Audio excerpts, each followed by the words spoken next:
Coach, this team is not used to losing at all. You guys only have 2 losses in the season. What did you say to them, and how were they able to bounce back in this game after that loss to LaSalle last week? Well, I think that they took it very personal. We felt bad about the loss, and we dedicated ourselves the last couple of days of practice to coming in and raising our level. We knew we had to with who we were going against, and I thought that it showed today. I thought this was a direct result of how we practiced the last couple of days. But you saying it was clear to Zakia before that last play, she really had Andrew's blanket. Well, we just knew they were going to probably try to go to her, so we knew that we needed to give special attention to her and make sure that she didn't get a clean look. Go ahead. You guys were up 14 early, and then they came back. You guys struggled to shoot in the second half, and then you see some of the rest of the way. What's a game like this say about your team? Well, we knew going in it was going to be a 40-minute game. We tell our kids all the time you can't get too high, you can't get too low. It's a game of runs both ways. And against a team like this, defending A-10 champs, we knew we had to play for 40 and possibly longer. So we just had to ride through the storm and ride it out and know that eventually, the shots would fall. I kept telling them in the timeout, those were great shots. The shots we were getting were excellent. We're going to knock those down typically. What I tried to keep us focused on at that moment was to try to go get some second shots.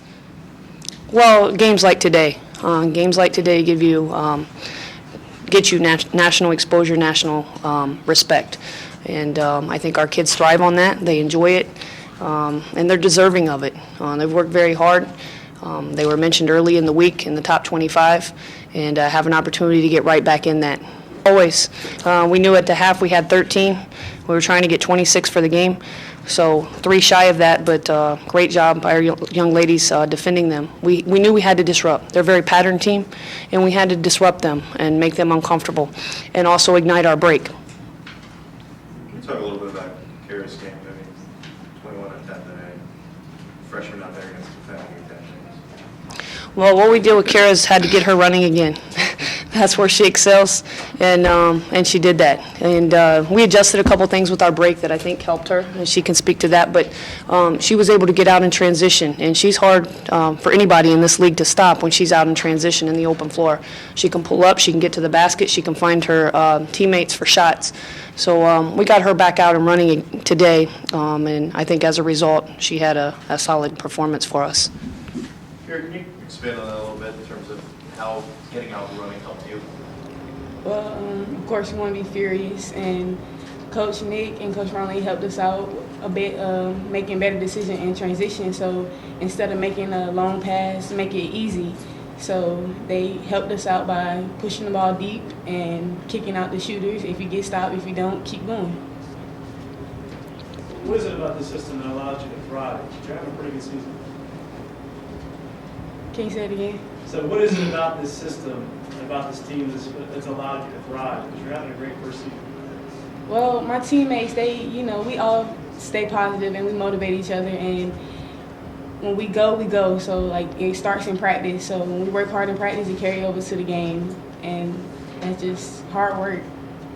Well, we want to take it one game at a time.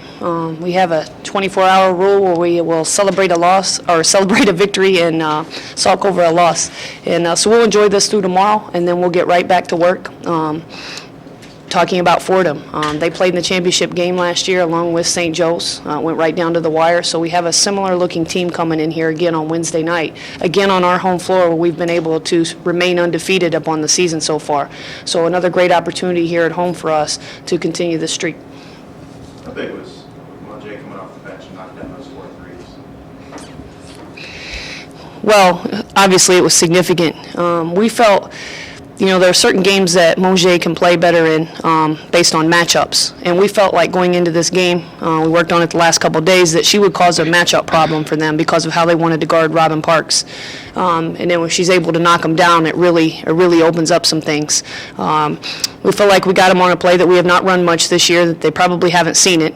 And she was wide open 3 straight times on it, 2 back-to-back, and then 1 earlier in the first half on it, and she nailed it.